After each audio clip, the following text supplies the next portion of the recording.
అయ్యి ఈరోజు మా నాన్న మంచి మూడ్లో ఉన్నట్టున్నాడు. ఈరోజు మా నాన్నకి ఎలాగైనా నా మనసులో మాట చెప్పి మా నాన్న కన్విన్స్ చేయాలి. నాన్నగారండి, ఈ చదువులు ఉద్యోగాలు నా వల్ల కావట్లేదు నాన్నగారు. నేను డైరెక్టర్ అవుతాను నాన్నగారు. ఫస్ట్ టాలీవుడ్లో సినిమా తీస్తాను, నెక్స్ట్ బాలీవుడ్లో సినిమా తీస్తాను, ఆ తర్వాత డైరెక్ట్ హాలీవుడే. మిమ్మల్ని అమ్మని నేను లాస్ ఏంజల్స్లో సెటిల్ చేస్తాను నాన్న. కానీ నాన్న ముందే చెప్తున్నాను, అక్కడ బాగా చలిగా ఉంటుంది, స్వెటర్లు అవి ఇప్పటి నుంచే కొనేసుకోండి. ఒక పక్క రాజమౌళి ఫోటో, ఒక పక్క రామ్ గోపాల్ వర్మ ఫోటో, మధ్యలో నా ఫోటో. అవునా అమ్మా, డైరెక్టర్ అవుతావా? దమ్మా దా, ఇలా పక్కన కూర్చోమ్మా. ఏమే విన్నావా, మనోడు పెద్ద డైరెక్టర్ అవుతాడంటే. అక్కడ పొద్దున్న ఇంగ్లీష్ పేపర్ ఒకటి పెట్టానే, అది ఒకసారి తీసుకునిరా బాబు. ఒకసారి ఆ ఇంగ్లీష్ పేపర్ మొత్తం ఒకసారి చదివి వినిపించమ్మా నాకు. నా కొడకరే, అందులో ఒక అక్షరం మొక్క కూడా పొర్లిపోకుండా చదవకపోవాలే. ఈరోజు నీ పేగులు తీసి నా మెల్ల వేసుకొని టిపిరి టిపిరి టిపిరి అని మ్యూజిక్ వాయిస్తాను. లాస్ ఏంజల్స్ అంట, నీ ముఖం చూసుకున్నావరా? ఈది చివరున్న కొట్టు దగ్గరికి వెళ్ళి 4 సామానాలు తీసుకురాలేడు వీడు లాస్ ఏంజల్స్లో సెటిల్ చేస్తాడంట. అరే ఇవన్నీ వద్దు కానీ నువ్వు ఒక పని చేయరా, నువ్వు ఫస్ట్ ఇంట్లోంచి బయటకు తప్పే.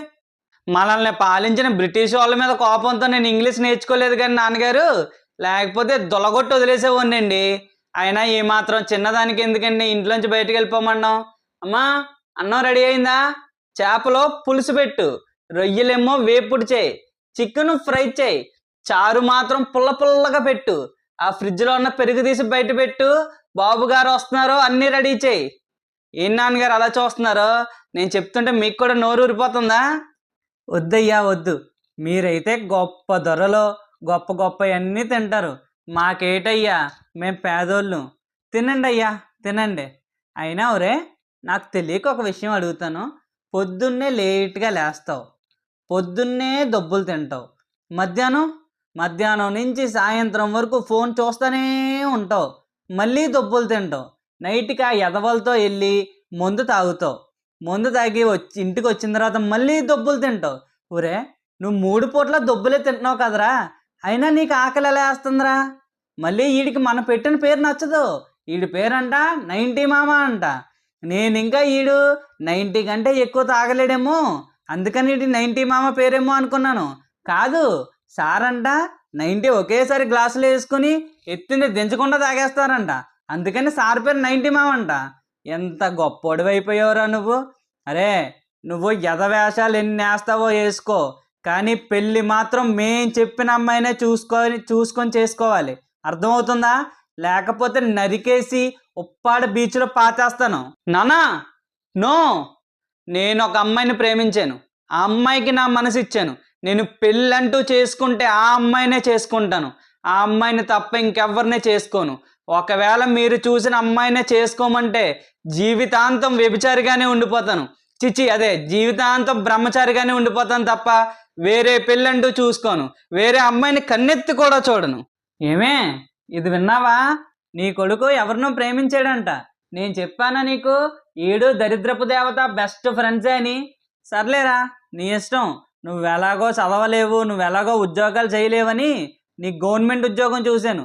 నీ దరిద్రం ఇంతే, ఇలాగే సావు నువ్వు. ఆ విషయం ముందే చెప్పాలి కదా నాన్న, పొద్దున్నే బ్రష్ చేసుకోలేదు నాన్న, అందుకనే టంగ్ స్లిప్ అయింది. మనసుదేముంది నాన్న, బొక్కలో మనసు ఈరోజు ఉంటుంది రేపు పోద్ది. అదే గవర్నమెంట్ సంబంధం మళ్ళీ వస్తుందా? నువ్వు ముందు సంబంధం ఫిక్స్ చేసానా, ఆ లోపు నేను ఫస్ట్ నైట్కి ప్రిపేర్ అయిపోతాను. అదే నాన్న ఐఏఎస్కి ప్రిపేర్ అయిపోతాను, ఈ లోపు ఐఏఎస్ జాబ్ కొట్టేస్తాను. ఈ విషయం వెంటనే మా ఫ్రెండ్స్కి ఫోన్ చేసి చెప్పేస్తాను నాన్నగారు. రే మామా, తెలుసా మా నాన్న నాకు గవర్నమెంట్ సంబంధం చూసాడురా.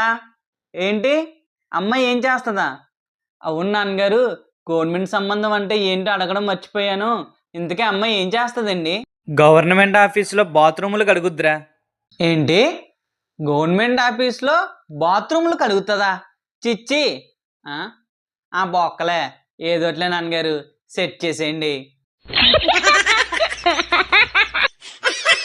మరెన్నో అద్భుతమైన వీడియోల కోసం నా ఛానల్ని సబ్స్క్రైబ్ చేసుకోండి. నేను మీ 90 మామ.